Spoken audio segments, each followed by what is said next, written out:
Today we have a lecture by Dr. Mark Thompson. He will discuss about his book, newly published.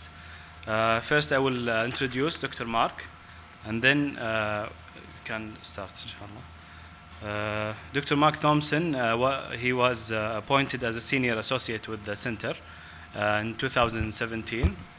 And inshallah soon he will join us full-time. And now he's assistant professor of Middle East Studies at the King Fahd University of Petroleum and Minerals in Dhahran. And before joining the King Fahd University, he taught at the Prince Sultan University and the Saudi National Guard School of Signals. He obtained his PhD from the Institute of Arab and Islamic Studies from the University of Exeter. He has recently published the book he's going to talk about today, titled Being Young, Male and Saudi, Identity and Politics in a Globalized Kingdom. He published, and he's currently assisting Professor Tim Niblick on making the second edition of his book, Saudi Arabia, Power, Legitimacy and Survival.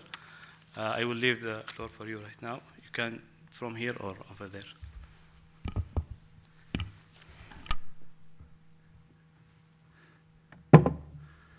Thank you, Yusuf, for the introduction. Assalamu alaikum. Your Royal Highness, Prince Abdullah, esteemed colleagues, former students, friends, ladies and gentlemen, good evening. Firstly, I would like to thank King Faisal Center for Research and Islamic Studies for inviting me to speak this evening. And actually, I've been extremely fortunate to have been involved with the center since January 2011, when I first came here as a visiting researcher. And I'd like to stress that since that first visit, King Faisal Center and everybody who works here, including my colleague, Secretary General Dr. Saud Al-Sarhan, has been continuously supportive of my research projects. And this ongoing support is something I greatly appreciate. Therefore, I'm very honored to have been given this talk this evening, and I hope it will be of interest to you all, and thank you for coming. As Yusuf said, oh no, wrong way, sorry. There we go. So my talk this evening focuses on my new Cambridge University Press book, Being Young, Male and Saudi, Identity and Politics in a Globalized Kingdom, which looks at societal transformation issues from the perspective of young Saudi men. Now, I'd like to apologize in advance if there seems to be an emphasis in my talk on young male perceptions.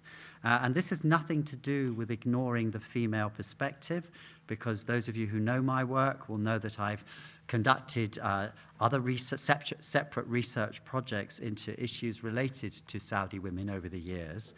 But it's rather because I feel that the young male perspective is often overlooked. And of course, I think we can argue that this disregard of young men's views is something of a universal issue. But I also think that we can recognize that internationally, especially in the West, contemporary Saudi societal issues are usually looked at from the female viewpoint. I do think, though, we have to acknowledge that while regional governments, Gulf governments, probably need to start addressing the sort of growing inequality for some young men, openly dealing with issues related to young men is likely to generate some criticism. And Gulf governments would have to do this in the context of already sort of being stereotyped as sort of patriarchal and male-dominated. But again, although this book looks specifically at young Saudi men, I actually believe that many of the issues discussed here are applicable to Saudi youth as a whole, and indeed to their global peers. As Yusuf said as well, of course, my interest in this field of Saudi youth studies is very closely related to my work at King Fahd University of Petroleum and Minerals at KFUPM, where since 2012 I've been immersed in discussion of these societal issues with young Saudi men from all parts of the kingdom and all walks of life as part of my 2 political science courses, International Relations and Globalization. But I'd like to stress that, that my experience is not limited just to the university. I've taught young Saudis at a lot of other Saudi institutions in lots of other parts of the kingdom. Now, obviously, due to the time constraint this evening, we can really only touch on, I can only touch on sort of some of the important and very diverse issues that are discussed in the book. So I think my talk tonight is more of a snapshot, if you like, of the book's overall content. But we will be able to elaborate later in the question and answer session. In addition, please feel free to contact me at any time, either speak to me later or contact me through email or through Twitter or something. I'm always more than happy to talk to old friends and make new ones.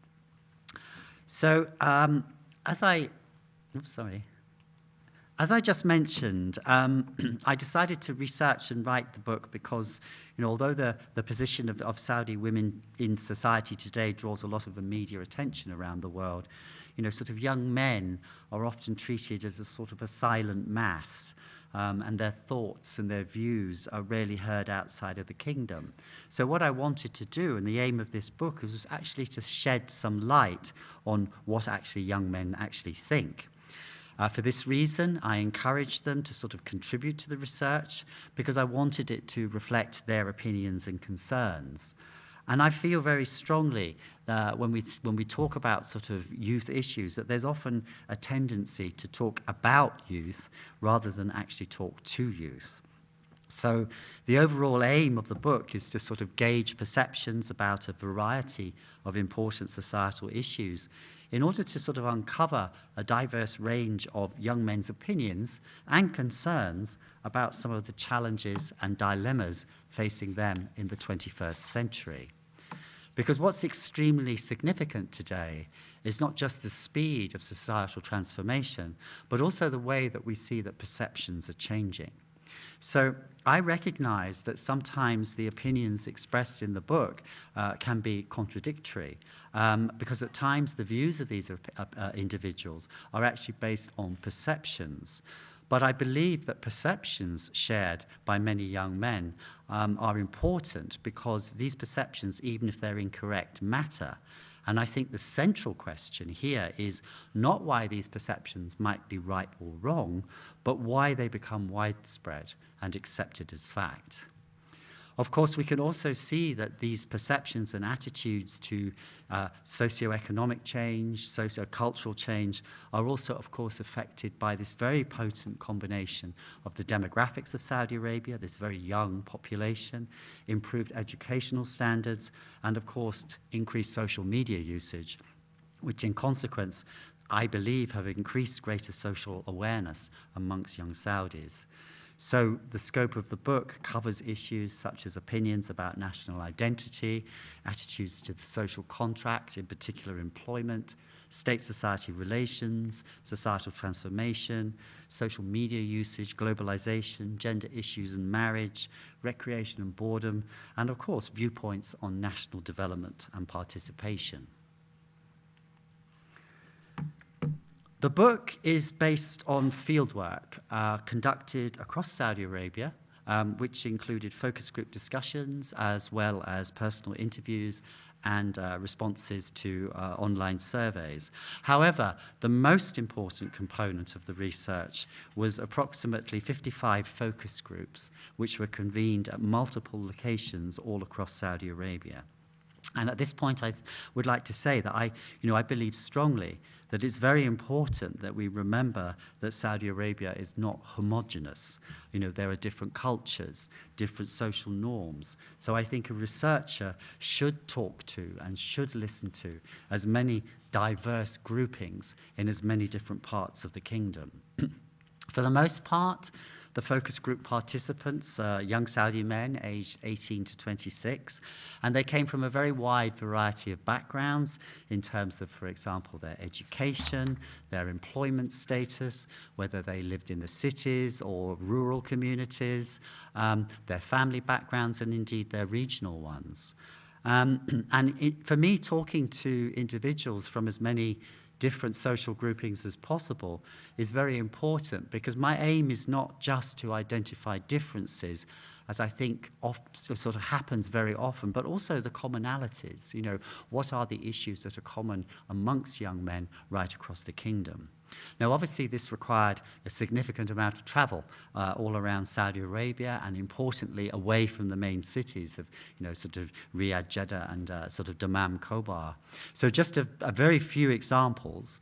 I met with groups of medical interns and young doctors in Al-Hassa and Abha, petrochemical employees in Jubail, would-be entrepreneurs in Dammam, Riyadh, and Jeddah, primary school teachers and their unemployed friends in Aflaj, Saudi Arabian National Guard soldiers and car salesmen in Uneza, Sharia law students from Al Qura University in Makkah, final year high school students in Jeddah, amateur musicians, rappers actually here in Riyadh, board game players in the eastern province of Jeddah as well, and of course young consultants working in the growing consultancy sector.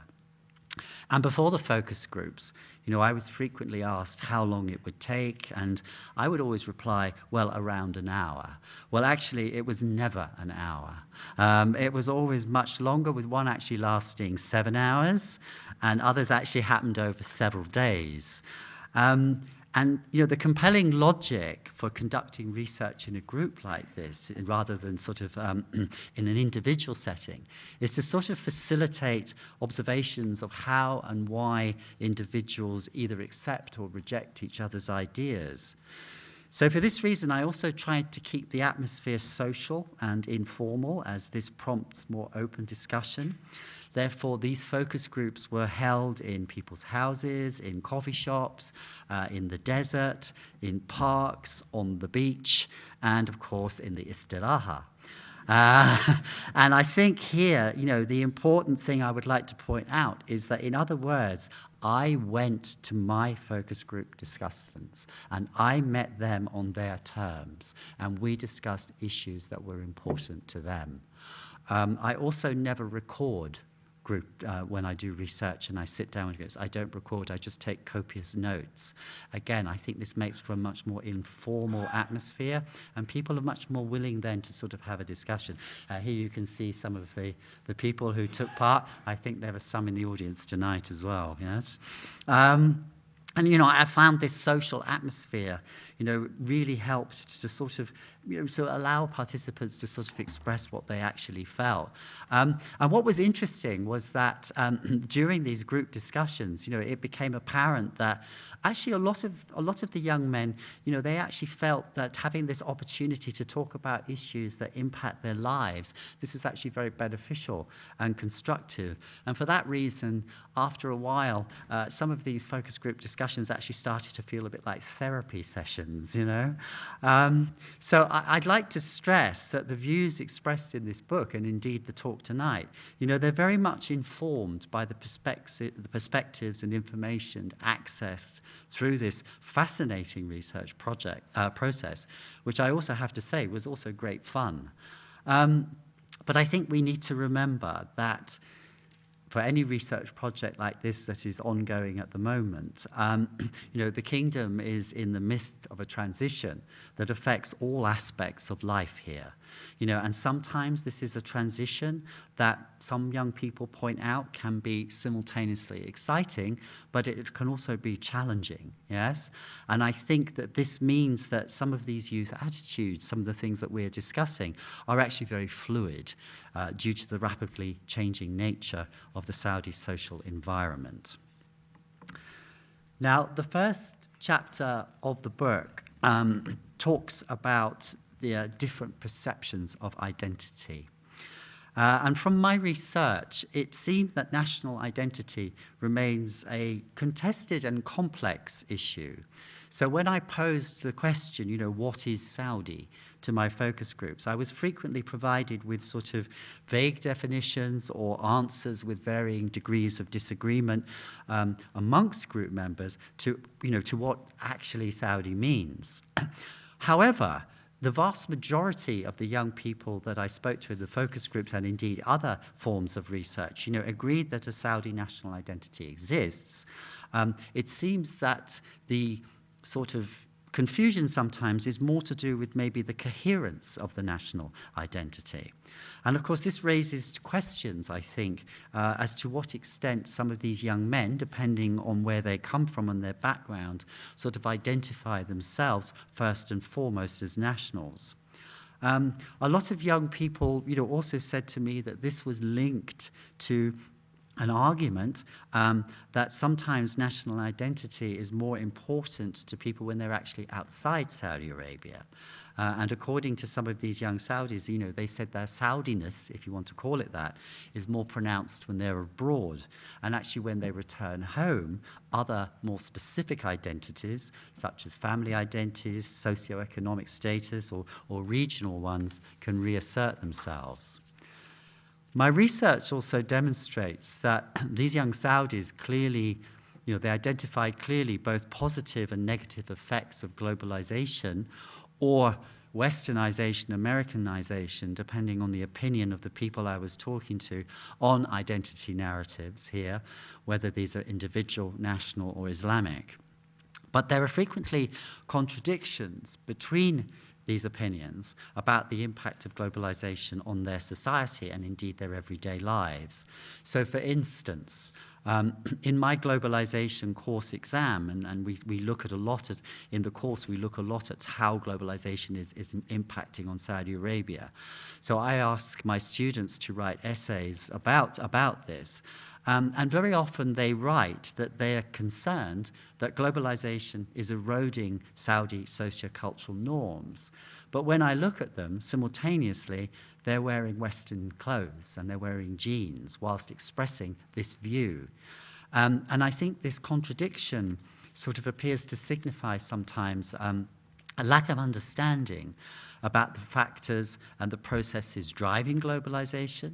And for this reason, young nationals are sometimes unable to think critically about the impact of globalization on the transformation and development of their communities and indeed wider society, because they haven't actually been educated or given the opportunity to stand back and think about this in an objective way. And of course, this is one of the conundrums that many young Saudis face, particularly in the cities. And I see this with a lot of my students, for example, when they sometimes encounter a conflict between accepted societal norms and the realities of contemporary life. Now, as we've seen the effects of globalization or westernization on societal transformation and national identity, one very important question that is asked frequently is whether young Saudis or whether young Saudi men are more or less religious than in the past. Now, certainly external factors such as social media, foreign films and TV series, as well as overseas travel, are believed to be impacting, maybe usually negatively, on religious values. But actually, for many young men, preserving their religious values, their religious identity, and protecting the kingdom's diverse cultures from particularly westernization and what they see often as inappropriate foreign norms is actually extremely important. And indeed, when I asked these young men in the focus groups and also in some surveys that I conducted whether young Saudis are more or less religious than in the past, for the vast majority, the answer was simple. Saudi Arabia is synonymous with Islam, and therefore levels of religiosity remain constant. And undeniably, for the vast majority of these people I talked to, and in fact it's a heading in the book, it was simply that Islam is everything. It determines the way that they view life itself, and I think this is extremely important.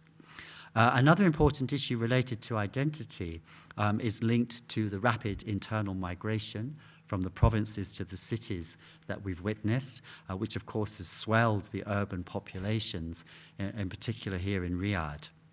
And in the capital, there's a lot of young people worried that, that this sort of urbanized culture, this globalized culture, has sort of damaged Saudi culture to the extent that one focus group was saying that, eventually they worry that actual Saudi identities will only be found in small villages because city dwellers will become so urbanized and homogenized that they'll just sort of resemble their peers in New York or Singapore. And they worry that actually that this is something that maybe people won't notice. They see it as a sad change, that people will then sort of return to their villages in the provinces just to sort of remember how things used to be. Because this homogenizing urban culture can actually result in individual Saudi communities losing their identities and indeed losing a sort of a lack of sense of belonging, if you like. A young man from Uneza, he said to me that, he points out that there are huge numbers of Qasimis who have moved here. But whilst they're in Riyadh, he and his friends are simply sort of Qasimis in general. But when they go home for the weekend or at the Eid holiday, he actually sees that identities associated with specific families or towns or villages, these actually start to reassert themselves. And another young man who's a Jeddah resident, he tells a very similar story, saying that when he and his relatives gather in their hometown in Asir province, very often during the summer, he sees that they actually sort of start reverting back to their traditional roots in terms of behavior and language. But as soon as they go back to the cities and take up their everyday lives, he said to me, our clothes and even our voices sort of revert back to what he called our city lifestyle. The other very important issue for the majority of young men right across the kingdom is, of course, employment. Employment is a very key issue because it's actually how many young people judge the government, particularly those who believe that it's the government's duty to provide everybody with a job. And for this reason, the second chapter examines attitudes to the social contract, but in particular this critical issue of employment. Because for the vast majority of young men, finding a job is their biggest concern. And of course, we know that the labour market has become more competitive due to the large numbers of graduates leaving colleges and universities inside the kingdom, but also, of course, you have those students who have been returning from the scholarship programme. And very importantly, recently, young men are increasingly competing with young women for jobs as greater numbers of young women enter the workforce. Not surprisingly, this came as a bit of a shock to a lot of them. This is not something that their peers had encountered a couple of years ago, but that now they're encountering. And of course, there are even instances now I know where my students will be very, very surprised to go for a job interview and actually find that now they're being interviewed for this position by a Saudi woman. And this is quite a big change, yes. I think when we think about employment and unemployment as well, then we also have to understand that this idea of unemployment is not uniform across Saudi Arabia. Many of the young people who live in regions such as Asir or Al Jawf or Najran, they complain to me about, low salaries in their provincial hometowns, but also sort of a lack of job opportunities sometimes away from the cities. And as a result, they feel that sometimes they're obliged to leave their hometowns to find work in the cities, even though this is, something that they don't always want to do. Another very critical issue is that many young men are still hoping to get what we could call maybe a job for life. That is a position in the public sector or with a large corporation. such as Aramco, whereby the young man is guaranteed a lifelong salary, plus, of course, the accompanying benefits such as healthcare for himself and his family. And my research documents, not just in this book, but also in more recent research that I've done on this issue, that the problem is that there is a lot of young men who believe still that there isn't really any job security in the private sector. And there's still this perception that an individual could be fired at any time, even though some young men pointed out to me, they said, well, actually, we know that this is a misconception, but unfortunately, it's sort of become a stereotype of sort of public fears. So they believe, a lot of young men believe that there needs to be more will, if you like, to encourage young Saudis to enter the private sector by sort of reassuring them and by guaranteeing what job security might be and might look like. And this can only happen, of course, if we actually see increased public trust in the private sector. So, I mean, what I came across over and over again when I was, and even today when I'm with the research project that I've been conducting recently, is that one young man, for example, he speaks for many when he says that he took a job in the private sector because the job was offered to him, but he would have no hesitation in transferring to the public sector if or when a position becomes available. Now, in terms of university graduates, obviously, my KFUPM students, they say it's probably easier for them than to get a job than a lot of their peers from other universities. But they're still today under no illusions that this dream job is going to materialize. I mean, I think there's growing realization of the need to compromise and at times take positions that you might not really want. So I think it's not surprising that we have seen amongst young Saudi men sort of varying degrees of anxiety about entering the workplace. But that said, of course, I think it's positive that we've seen that a lot of young Saudis have started to lower their expectations of sort of immediate high salaries and automatic public sector jobs. And nowadays you do see increased numbers of young Saudi men doing things that were not that long ago considered to be unacceptable. Because I think now there's a realization that sort of earning a salary, even if it's low, is better than nothing. And that's why we see, young men as working in retail outfits, coffee shops, cashiers and gym receptionists at places such as Fitness Time. And of course, for young men already in employment, the cost of living sometimes necessitates them supplementing their primary income. Because they can't always depend necessarily on a single source. And obviously that's one of the reasons why we see, these days lots of young men with a second job, for Careem or Uber, for example. However, others believe that another way to increase the numbers of young Saudis entering the workforce and simultaneously enhance job satisfaction, of course, is through the promotion of entrepreneurship, which is, of course, in line with one of the goals of Saudi Vision 2030.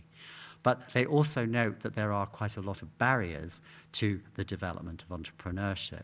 So, for example, I was told when I asked about this, people would say to me, market entry regulations, shortage of funds, lack of market experience, these are the sort of things that make it difficult for young entrepreneurs. Added to that, you have the complexity of regulations, and I think extremely importantly, for a lot of young people, this sort of not knowing who to go to talk to. And I think these pose real challenges to young people who actually have innovative ideas. And I think that this is the reason that there's growing recognition of an urgent need for increased mentorship opportunities across the kingdom. And in fact, I've noticed this many, many times with many young people who I talk about, I give career advice to and things like that. And I can see that they want to be mentored, even though they don't always realize they want to be mentored. And I think this is something that's very important. Another problem related to employment, as some sort of astute young men point out, is that all male schools and all male college or university campuses don't necessarily match the contemporary working environment anymore. And in short, sort of unpreparedness for real life actually has consequences for male graduates in dealing with others once they enter the workforce, particularly increased numbers of working Saudi women. And a final issue linked to employment is that, of course, young men also worry about employment because their futures and making a good marriage, depend very often on them finding a reasonably well-paid job. So a career is not necessarily the goal for some of the young men that I talk to. Rather, it was sort of family security. And again, I know several instances when a young man got a job in the private sector, but he subsequently tried to move it into the public sector or to a state-owned enterprise like Aramco because he understood that this was actually going to increase his chances of making a good marriage. One of the main topics, I'm sorry, I keep doing that. One of the main topics discussed in the third chapter of the book is, of course, the impact of the internet and social media on Saudi Arabia. I mean, and it is remarkable when we think about, the number of people in Saudi Arabia who use the internet and the fact that the internet penetration here is something like 91%. Yeah? I think what's important about this is that, and what we can't ignore, is that this has sort of created this idea of a shared social space, which has resulted in lots of young Saudis becoming much more aware of societal issues that affect their lives and indeed affect their communities. So I see a huge difference in overall awareness when I think of the students I first taught in Saudi Arabia and the students I teach today, and even the students I taught 5 years ago and the students I teach today. There's an enormous difference. And I think significantly, what's also important, that this has sort of changed the way that young Saudis conduct their daily transactions and the ways in which they organize their lives. I mean, this has changed beyond recognition, And this is very important because we know that Saudi Arabia's predominantly young population obviously depends a great deal less on traditional media sources now than these new media ones. I mean, those of you who know the Arab Youth Survey, I mean, they point out that regionally it's Saudis who have the highest priority on internet access and the highest reported daily internet usage. So it's not an exaggeration to say that new media, social media usage has actually become a Saudi norm. And obviously one of the driving forces behind this is extremely high rate of smartphone ownership in the kingdom. But I also think that the sort of massive popularity of social media in Saudi Arabia can be explained. And in my opinion, it's because social media applications simply act as a sort of technological tool or extension of existing family and social networks that are already present in one of the most interconnected societies on earth. I mean, I think when you think about social media, it sort of makes sense in Saudi Arabia because it sort of fits in with what already exists. Of course, this access to the internet is seen as a double-edged sword. On the one hand, for a lot of young men, it's extremely beneficial because of the information it provides, the alternative ideas, the ways in which it can help a young person become more open-minded. And I think also, very importantly, it's allowed a lot of young people to sort of feel as though Saudi Arabia is at the center of a world that now includes them.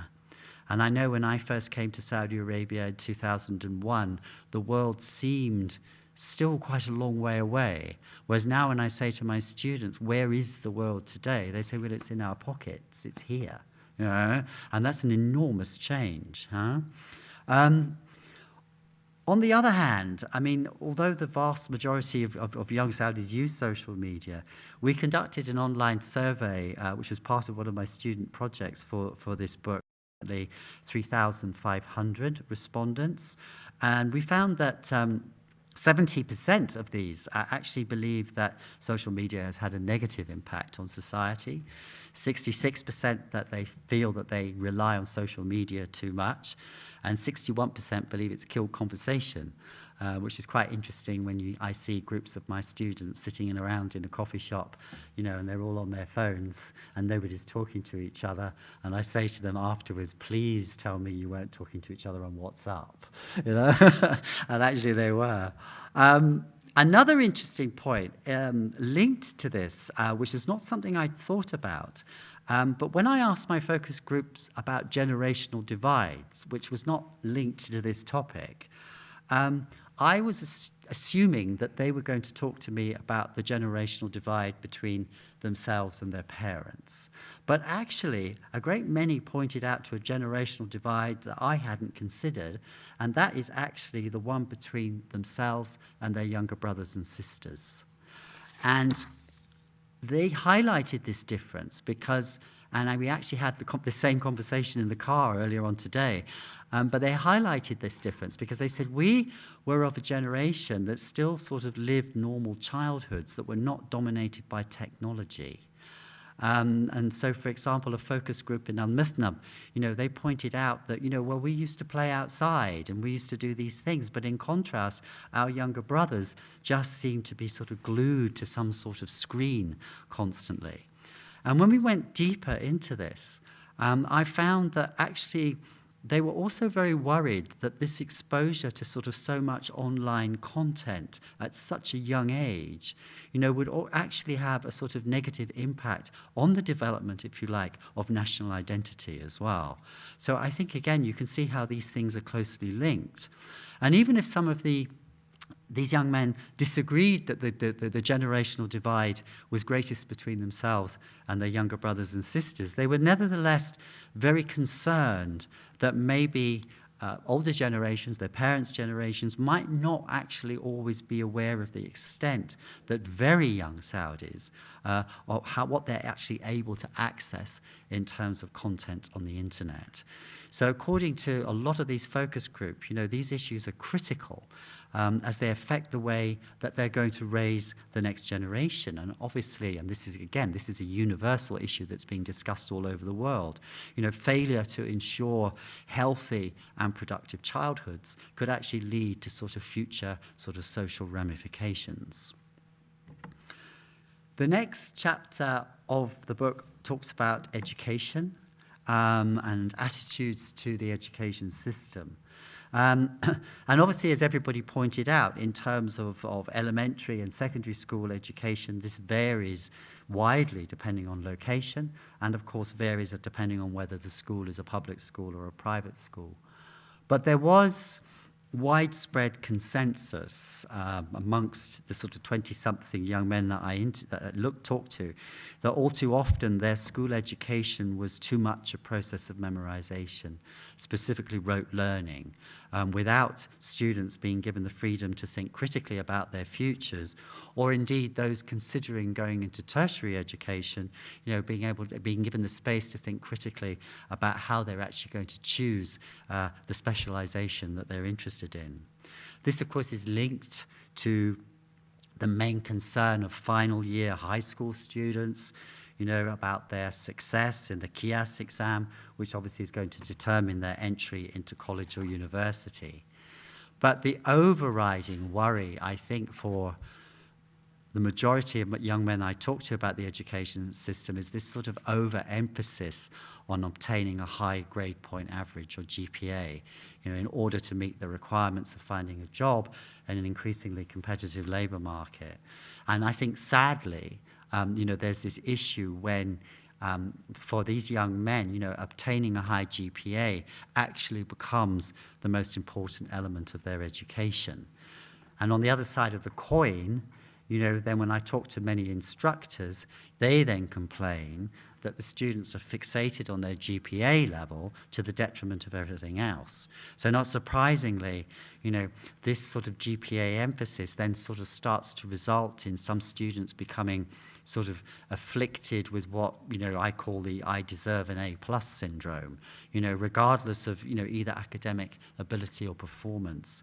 And actually a group of former King Abdullah Scholarship program graduates in the Eastern Province, they said to me, well, no, they said, we even saw this with, this GPA fixation with Saudis who were studying abroad.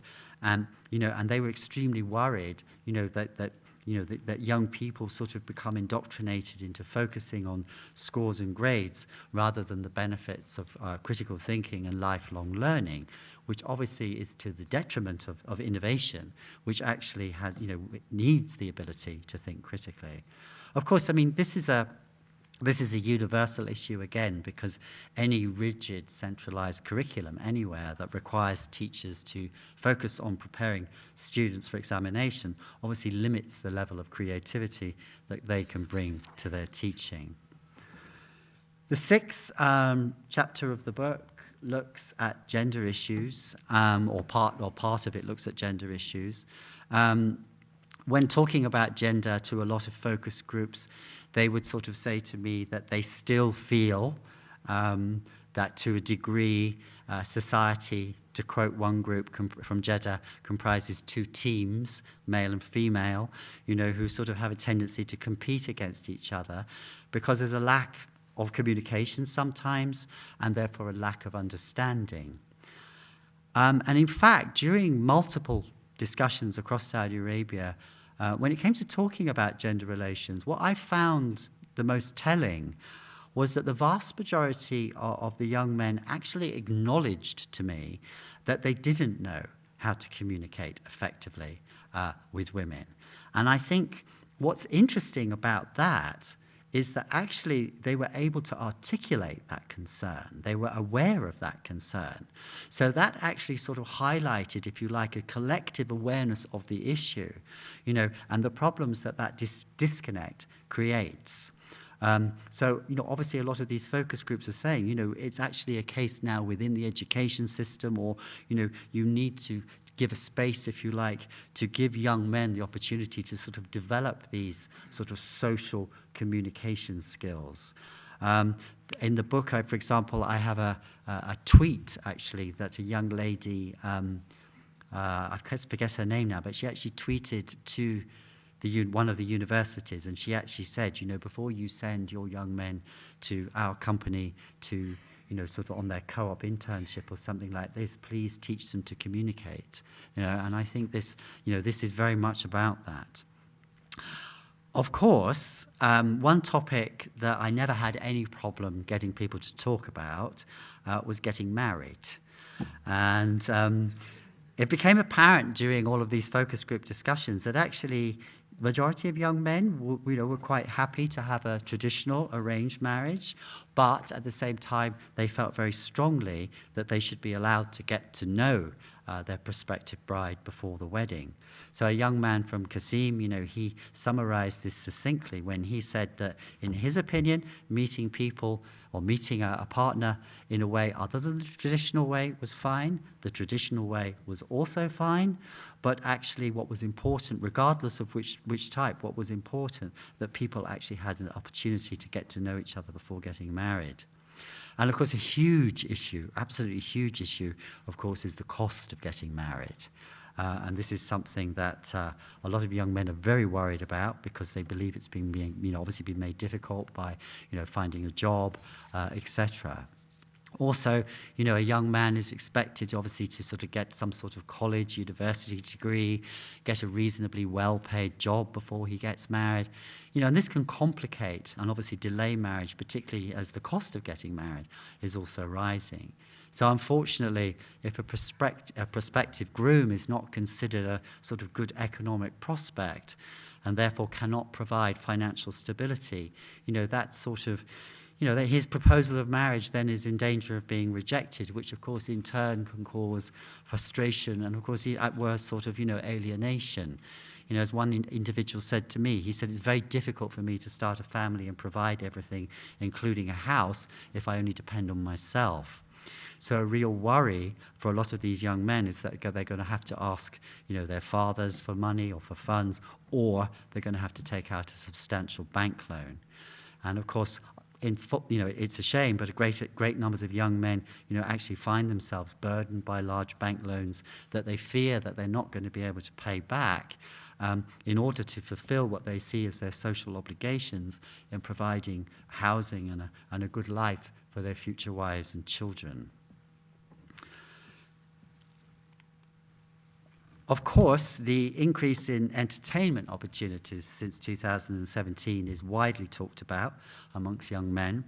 And certainly a lot of them welcomed the General Authority, Entertainment Authority, entertainment initiatives, but they also pointed out when I was doing sort of the research, that a lot of these events are often too expensive for them.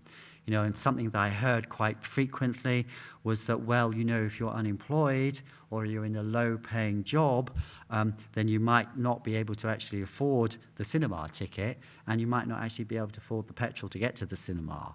And this type of attitude was something that I heard from a lot of people. There's still complaints at times about limited, affordable public entertainment, but I think we do see that situation is changing and has certainly changed over the last year.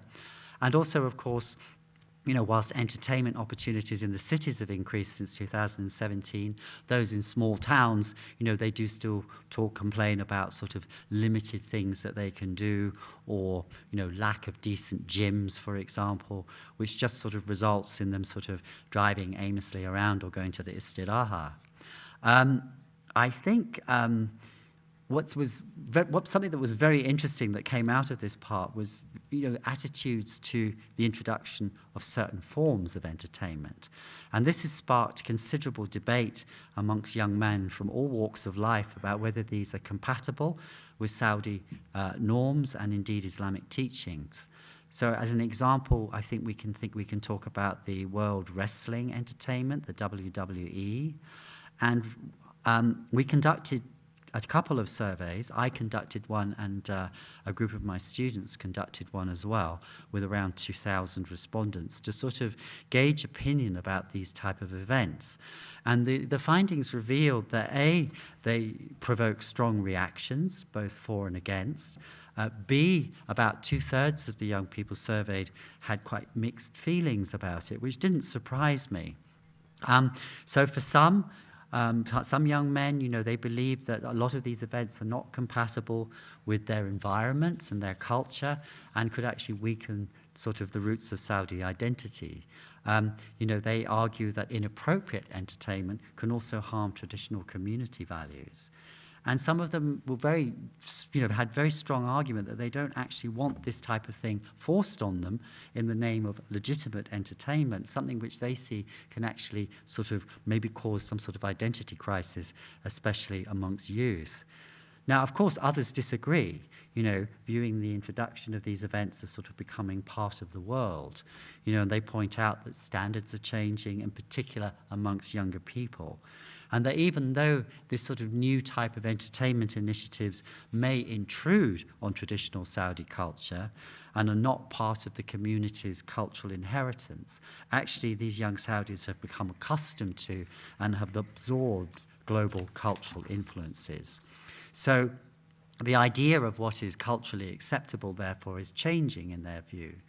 The key point for many of these young men is that these influences should not contravene Islamic teachings. Yet for other young men, and I think this is a very important point, the argument is not about cultural suitability, but rather about copying the West or copying outside to the detriment of their own culture, as if Saudi Arabia has nothing original of its own to offer society. So therefore, in their opinion, younger generations should be encouraged to create entertainment initiatives that are original, but at the same time are still compatible within the Saudi context. So many of the focus groups, I think you can summarize what they were actually saying, and it was actually a case of yes to entertainment, but no to inappropriate entertainment. And I think that was a strong message that came through.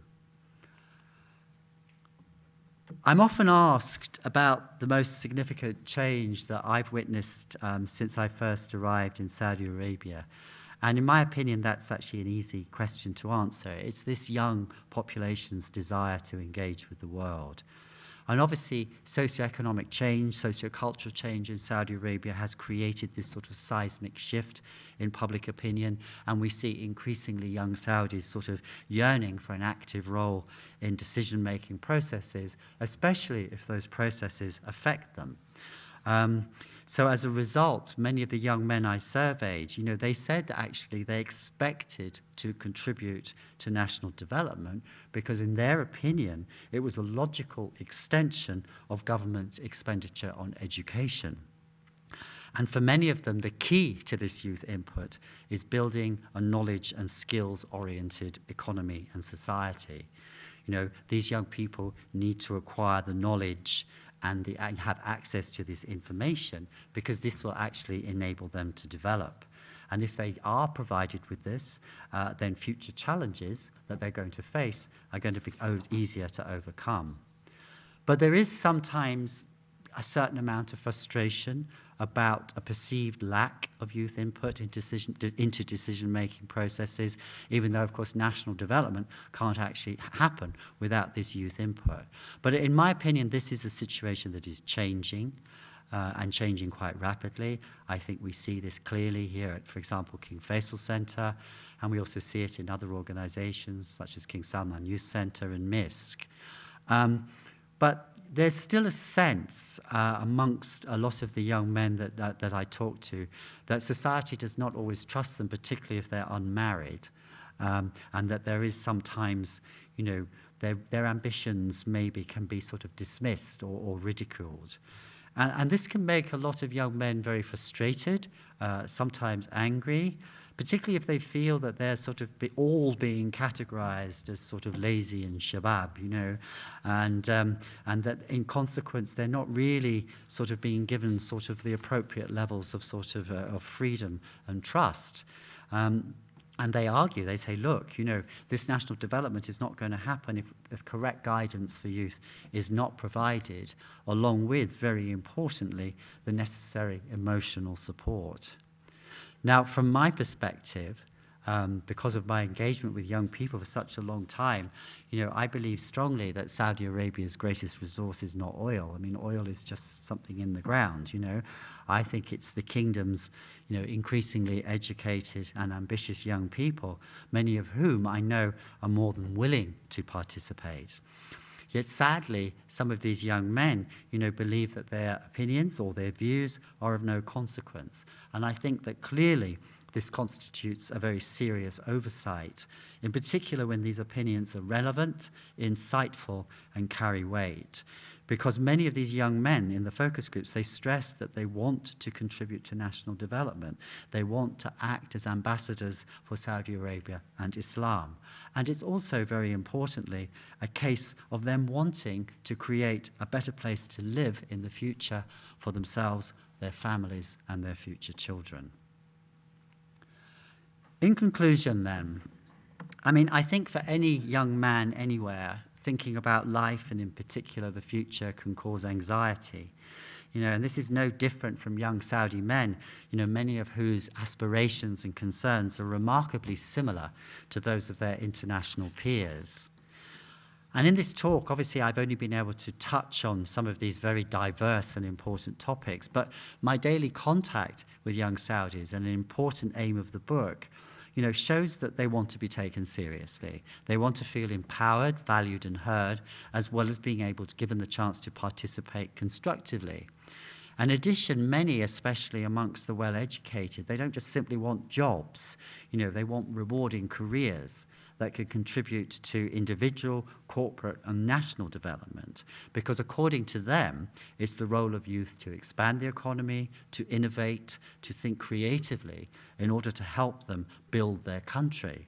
And for this reason, I believe it's imperative that we understand not only the aspirations and concerns of these young people, but also how they see their futures here and indeed in the wider world. Certainly, there are social problems that intrude on the lives of these young men, and quite a few do worry about sort of staying away from trouble, sort of both now and in the future. Many of the younger men I talk to, they understand bad behavior as conduct that can lead to things like substance abuse, mental health issues, traffic violations, road accidents, wasting time, and problematic social relations with family and friends. And linked to this, a lot of young men would say to me that what they felt was their biggest obstacle in a way, or their biggest challenge, was an inability to express themselves freely due to fear of negative reactions. Nevertheless, when I talk to a lot of Saudi social commentators and academics about social problems as related to young Saudi men, what struck me was that often their greatest concern was young men falling into extremism and radicalization and the threat that these pose to Saudi society. Now, whilst the threats of extremism and radicalization should never be underestimated, in reality, far greater numbers of young Saudi men are actually in danger of falling victim to apathy or having a road accident or being killed on the roads or something like that. So in my opinion, as much attention, if not more, should be given to these problems as to radicalization, because maybe some of these issues are more mundane. Maybe sometimes they're difficult to discuss, but I think we recognize that they do affect, countless numbers of young Saudis. Failure to address these problems seriously, could lead to sort of social commentators, sort of appearing out of touch, sort of in the eyes of many young people. Of course, as in any society, there are many challenges ahead for this 20-something young men, a generation of young men. But I think also we should see that, challenges can be positive, and these should be viewed as energizing opportunities for the kingdom. What will the future be like for these young men? Well, when I was researching this book, there was a sort of palpable sense amongst young Saudis that their time had arrived. And I think this continues to today. Lots of focus groups were talking about, in the near future, we will have an improved standard of living, we will have more societal tolerance, the kingdom will open up to the world, its citizens will be able to communicate more effectively, and young Saudis will become more self-reliant. But of course, there are also fears for the future. And the concern for some of these focus groups is not actually the distant future. The concern is tomorrow. And they're actually worried that in the short term, life could become more difficult due to sort of regional and global instability. Yet, as Saudi Arabia looks to the future, it appears to me that a great many young Saudis, support Vision 2030 because the goals acknowledge a lot of their hopes and concerns.